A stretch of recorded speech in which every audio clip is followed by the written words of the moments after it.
In the previous film about using flash, you saw how bouncing the flash off walls and ceilings can really help to improve the quality of light on your subjects.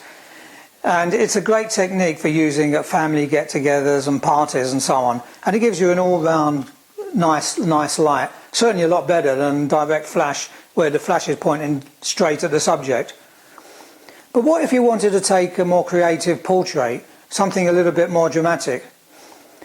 Take a look at some of the photos you see in magazines, some portraits, and what you might notice on some of the photos is that the subject's face, well, one side of the face is kind of got more shadow on it, and that kind of lighting effect is called light modelling, and it gives a photo more of a certainly more depth and looks a lot more professional. Take a look at some of these photos from recent covers of the Radio Times and you'll see what I mean. Look at the subject's faces and you'll see in each one there's more of a shadow on one side of the face. Here's a recent photo that I took at my local camera club. You can see that the side of the model's face nearer the camera is more in shadow than the other side. Looks nice, doesn't it? Now that photo wasn't actually taken with bounce flash, but you can get a similar effect when bouncing. The problem with the standard method of bouncing, like I showed you in the first film, is that although most of the light goes off the wall or ceiling, some light is still hitting the subject from the flash head. So although the light is generally much softer, it tends to be a little bit flatter. You don't get any of this kind of modelling or the nice shadow on the face because there's still light coming off the flash head. So having said all of that, finally, here's the tip I want to show you. Instead of bouncing the flash normally, all you need to do is put your hand in front of the flash so that the light is still going off to the side, but now there's no light hitting the subject. Let's see what difference it makes. So Lawrence has agreed to be our glamorous model for today. We're going to do a couple of shots. The first one just using standard bounce flash, and the next one I'm going to cover the flash head like I said, and see if we can compare the difference in the photos. This is an 85mm lens, so it's going to give us quite a close-up type of shot. So here's the first one, just bouncing the flash normally. And that looks pretty nice.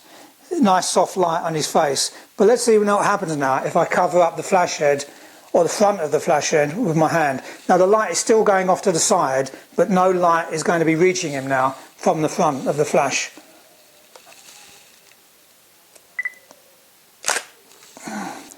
You can see that the left side of his face has a lovely soft shadow, which compared to the previous bounce photo adds more depth to his face and makes him look even more attractive, if that's humanly possible.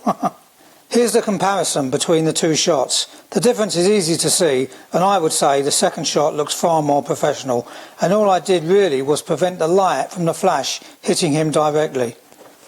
That's all well and good, but you saw how tricky it was for me to use my hand to cover the flash while still taking a photo. And some of you who are not so lithe and supple as myself might have difficulty with that.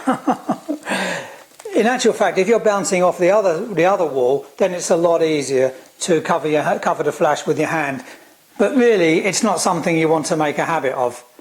A much better and certainly more comfortable way of achieving the same effect is to use what photographers call a gobo or a flag.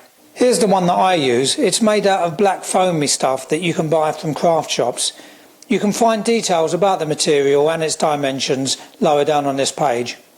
They're also very easy to attach. Just put some sticky Velcro on your flash head and some on the gobo and just place it on one side of the flash head.